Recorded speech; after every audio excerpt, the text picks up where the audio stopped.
Hi guys, Chris from Stoked Travel here. Welcome back to the channel. And this week I've linked up with 4-time world longboard champion Taylor Jensen again. He recently asked me to head down the coast with him and shoot some of the promo reel for his latest board release, the Firewire TJ Hull Rider, in collaboration with Dan Mann. Now I was freaking stoked about this. We scored some great waves, got some great shots, and you might see them in the latest Firewire promo video for this board as well. While I was hanging out with TJ, I decided to ask him a few questions about the new TJ Hull Rider and figure out whether it's a longboard you'll want to add to your quiver. So without further ado, I'll hand it over to TJ. All right, what's up guys? This is Taylor Jensen. This is the TJ Hull Rider. It's a longboard that's not necessarily a nose rider. It's not necessarily a high performance longboard. It's something that sits beautifully in between. Gets its name from the hull bottom that it has, which is more of a rolled bottom, which allows you to transfer from rail to rail really easy. The whole concept behind this board was just designing something that was really user-friendly and easy to ride. It has a lot more volume than something like the Gem, flatter rockers, super easy to paddle, catches waves like a dream, and just flows really well. So whether you want to nose ride, you want to surf off the tail, or hit that trim spot in between, it just flows beautifully nose to tail, rail to rail.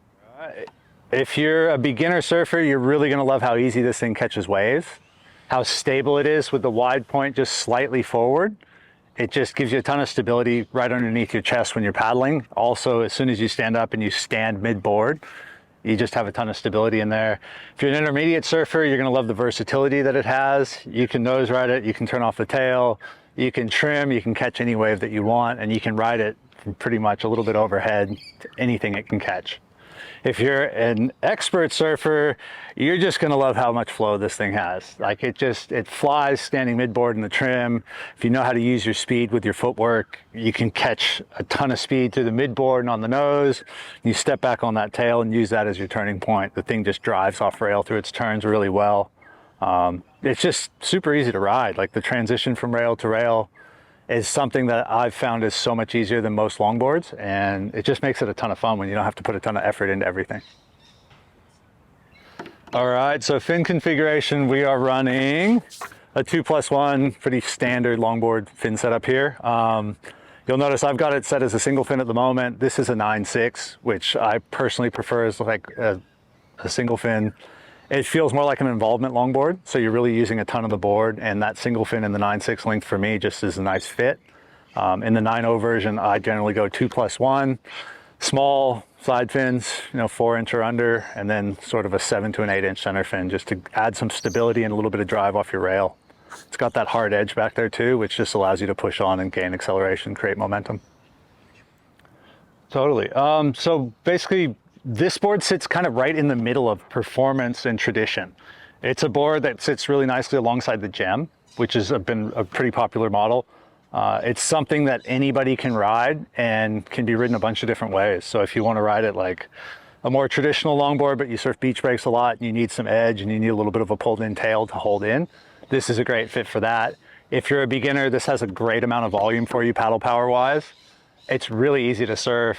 It's got a nice easy entry rocker, so you're gonna catch a ton of waves. And it's just a great board for someone who longboards average waves. If you've never longboarded before and you're looking at your first longboard, it's a perfect choice. It's super stable, which I've found having that wide point a little bit further forward, the stability that adds in your paddling and that paddle power to catch waves, it's gonna make it super easy to get you onto waves, which is gonna help you progress really quickly if you're catching more waves. And also the stability just standing mid-board and that whole bottom being able to transfer from rail to rail effortlessly. It's going to accelerate your learning process when it comes to turning. It's just having that little bit of a rolled bottom and the way that it just eases from side to side makes it super easy to ride. Beaches, reefs, points, I'm going to say you can ride it in pretty much any sort of a setup like that. The only thing I would say is probably has a size limit on the upper end. I find that I prefer it in sort of just barely overhead and under surf. It really likes sort of that head high to waist high zone. It just comes to life in that. It's got that rolled bottom, which in bigger surf can be a little bit tricky to ride. But when it's sort of, fun size, it just excels. It's got a ton of speed and so much drive and hold and stability. So it just makes your fun day sessions even more fun. And there you have it guys, that's TJ's rundown of the new TJ Hull Rider from Firewire in collaboration with Dan Mann.